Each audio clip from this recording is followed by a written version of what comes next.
In this video, I'm giving away all of the goods. I'm going to show you exactly who you need to hire in your land business to scale past 7 figures, when you need to hire them, how much it's going to cost. This is the framework or the roadmap that we teach inside our LEA program, which we built to help folks scale and grow land investing businesses, because far too many of you run land investing jobs, not land investing businesses. If you guys are new here, my name is Sumner Healey from landinvestor.co. You heard my whole spiel. To be honest, I can't believe I'm giving this away, but I'm going to do it anyways. We'll see what the reaction is. Hopefully someone takes action on the stuff in this video, because this took me years of bashing my head against my computer to learn this, right? And so I'm going to show you guys the full breakdown of who you need to hire in a land investing business, the exact sequence of events that need to happen to get you there. First off, I want to apologize for my handwriting. It's horrible. I actually almost, I did get put into special needs classes when I was younger. No, that's not a joke, because I couldn't draw a straight line or a circle.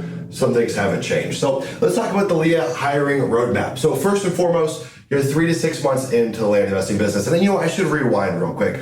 There's a few expectations here, right? One, you're following a proven model. You're not going after and flipping small little desert squares. Like, you've realized, okay, I can go and apply this framework to better assets. You've got a bulletproof process for data aggregation, pricing your mailers, going after the right markets that have demand. We're going to assume you've got all that right? Like, you got the foundation. You can do it on your own, but we don't want to stay in that doing it on our own place, because you're going to cap out at $250,000, maybe $500,000 net. Very, very rare. But this same exact hiring framework is how we've had members inside the LEA group coaching program do 300, 400K in their first year of net profit. It's following this sequence here, because when we look at a land investing business, it's a labor play, right? We got to acquire the skill sets of becoming a good land investor. That's first and foremost. How to pick the right markets, understanding underwriting deals, acquisitions, dispositions. Like, you got to go through that, and you got to get good at it first. But it takes a team to build around you to have this to scale, right? Some people think like, oh, you can automate your land investing business. No, this is a delegation play and an elimination play. Like, we're going to eliminate the stuff that doesn't matter. There's a lot of it that's taught out there that just doesn't matter. And then you're going to delegate the rest. There's not much automation that goes on here. There's some stuff in between that we can kind of save a few hours per week, but nothing major. This requires people to get this done. We're talking exclusively about hiring overseas, right? I've got a team of 10 folks on my team that are overseas and 1 US-based person. I built my business through overseas labor. I have a deep, deep admiration and a love for the folks that I've worked with internationally. They're some of my favorite people in the world. Not only are they hard workers, a lot of times they get bought in, right? Like, if you can give them a good launch pad and a good foundation to grow with, you can make people that are with you for life in some cases. I got a few team members that I quite literally think will be with me for life. So no, this is not just like quote unquote VA work. Like, we're going after and hiring talented folks, something that we dive deep into in the LEA program in terms of where to find them, how to hire them, how to retain them.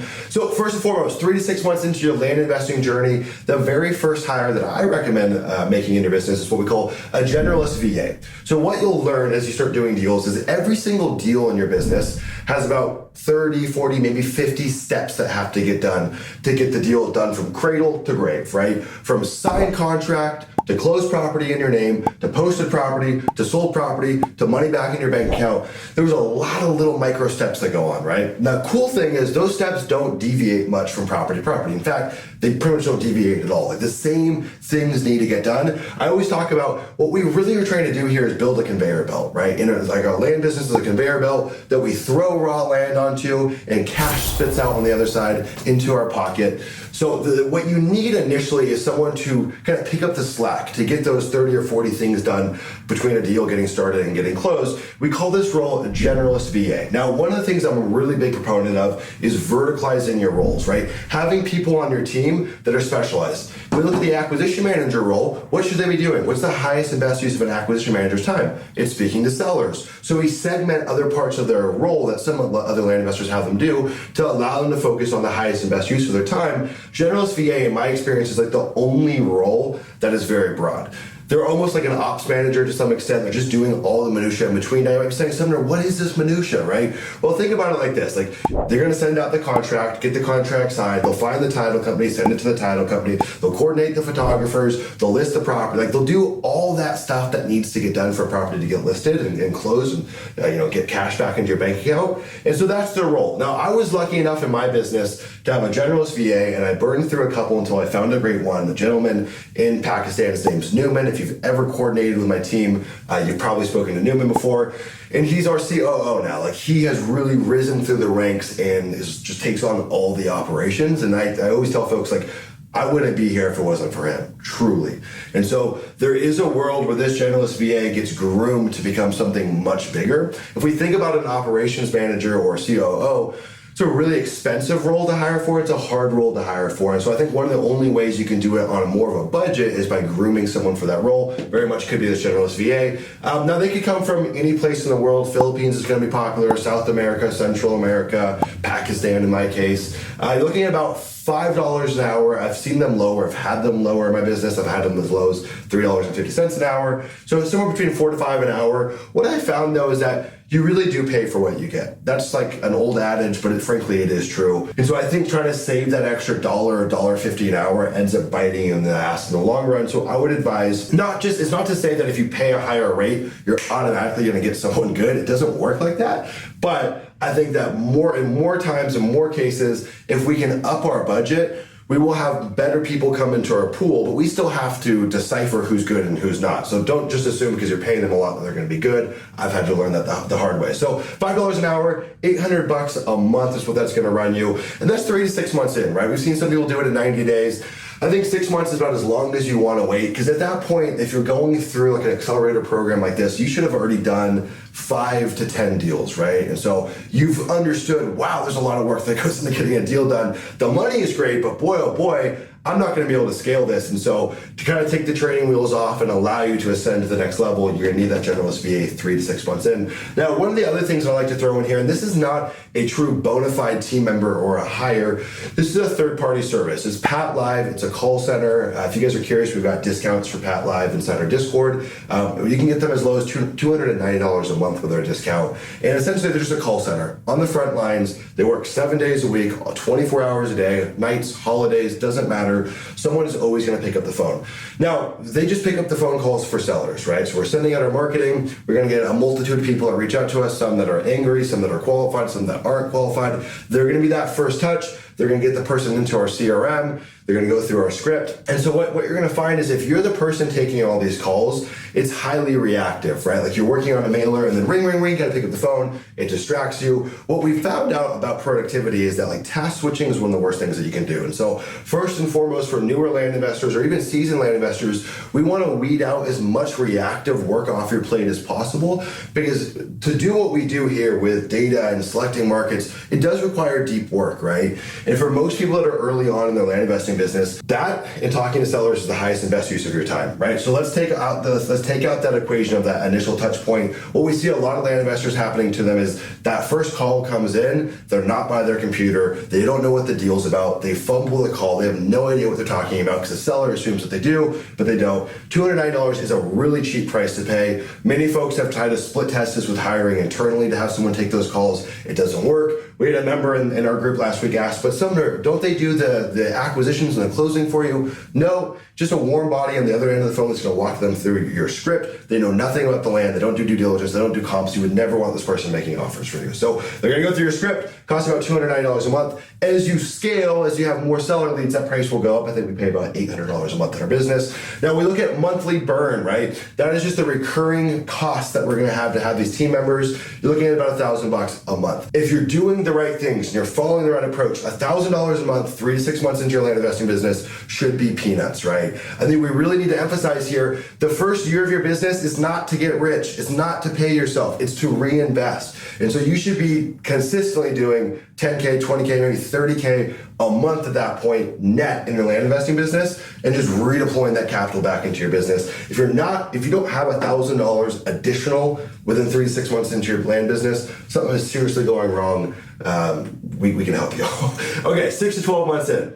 So we have a bit of a spread here. You'll see 6 to 12 months is a pretty wide range, because everyone's going to be doing something slightly different. And really what's going to kind of skew the difference here is one, your results, like how quickly have you scaled up, and also how much volume are you doing, right? We have some folks inside our program that might do one deal a month, and so they can really kind of push off the need for an acquisition manager for a while, but that one deal nets them $25K a month, and so that's the kind of business they want to build. You can kind of kick that can down the road a little bit further, but if you're doing 7,000, 10,000 mailers a month and getting 2 to 5 deals a month, you need an acquisition manager that's typically going to fall within 6 to 12 months into your business. This is the most important role in your business. You guys, if you've been here for any amount of time, you've heard me talk about acquisition managers. Yeah. A good acquisition manager could definitely bring in 7 figures of gross profit to your business. If they're kind of green, maybe a little bit less. Now, the caveat here is that you got to fill their pipeline. They got to have leads coming in for them to work. They're not going to magically pull that out of thin air. And so a bit of a prerequisite here is that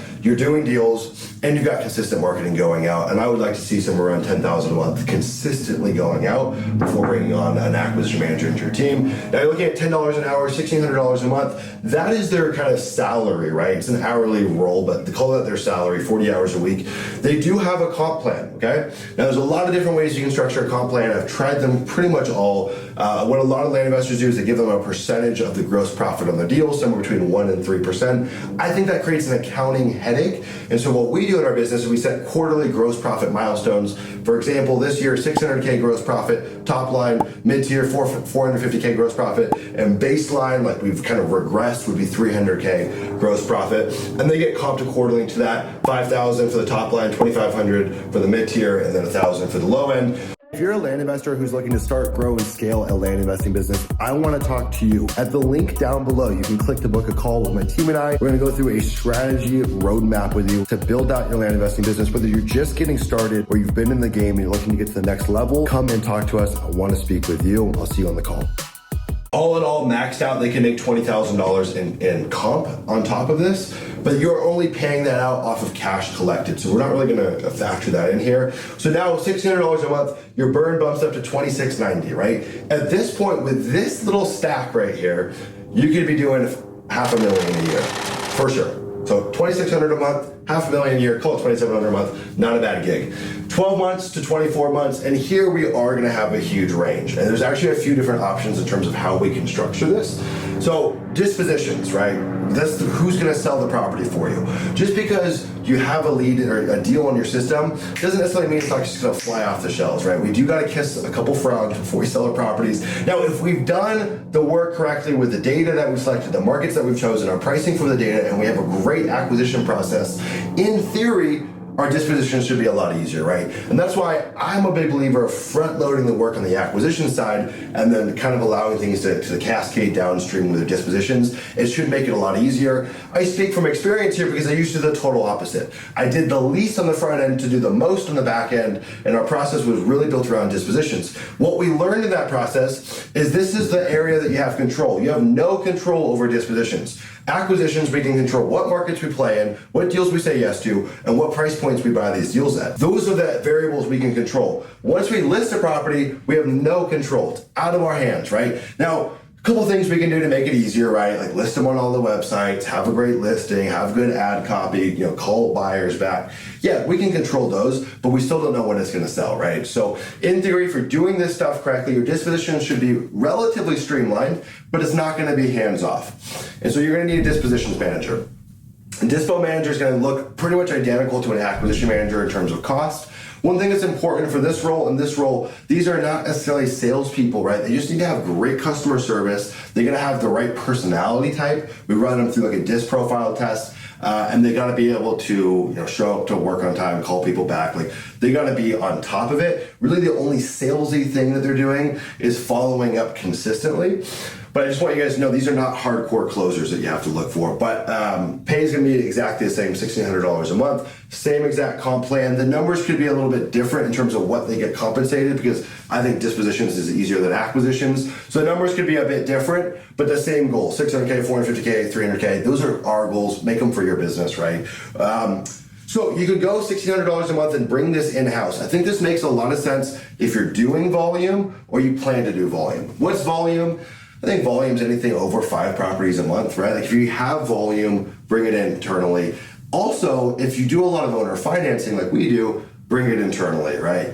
Because the caveat, or not the caveat, but the other side of the coin is you can go the realtor route. And we've got plenty of people inside our program that go the realtor route. And it's a cool method because a couple things. One, if you're going after the right properties, mid-tier, high-tier properties, realtors, if they're good realtors, can add a lot of value to the process for sellers. They can show the property, walk the property. In a lot of cases, I think at higher price points, people expect that there's going to be a realtor involved. And so when they're not, they can get a little bit queasy or a little bit nervous about the process. So I think it really helps to have a realtor for the experience of the buyer. The other thing is the realtor can be your kind of bird dog to say, hey, Mr. Land Investor, go buy land in this part of the county, because they know that county really well. They're your boots on the ground. They're your kind of inside expert. Now, the trouble here is you're going to pay about 5% of your total volume. So if you sell $1 million worth of total property at the total top line price point, it's not profit, it's not gross profit, you'll pay about 50 grand. It can very, very quickly become way more expensive than having a dispositions manager. Now there's merits to both, right? And I think that I've seen enough counterexamples to say that yes, realtors do work. You can run a business just with realtors. I personally like taking it internally. I've got more control over the process. It's more cost effective. I can sell cheap properties, I can sell owner finance properties, and I can do more volume than what I might be able to do with a realtor. One of the troubling things with realtors is if you're at the midpoint for price or the low price point, they got bigger fish to fry, right? Like making 5 points on a $20,000 property and putting $1,000 in their pocket is essentially meaningless. And they don't work for you. They work for a whole bunch of people. And so if they have a house at $500,000 they're gonna make 3 points on, 15 grand looks a lot more enticing than your little $1,000 check. And so I think for bigger properties, sure.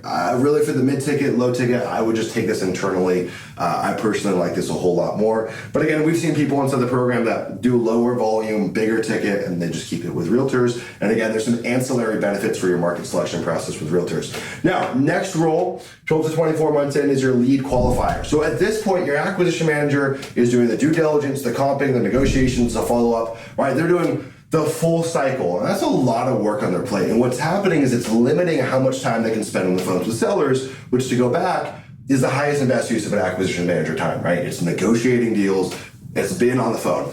And so what we want to do at a certain point, we don't need to do it immediately, but what we want to do at a certain point is we want to peel that role and say, hey, you know what? Acquisition manager, you stay on the phone, comping, the due diligence, and maybe some very basic initial touches, right? Like if we get a new lead in our system, within 5 minutes, a text and email is going out, and ideally we're on the phone with them in 15 minutes or less. The only way to hit those numbers is by having what's called a lead qualifier. They might hear this called an intake manager, lead qualifier, really the same thing.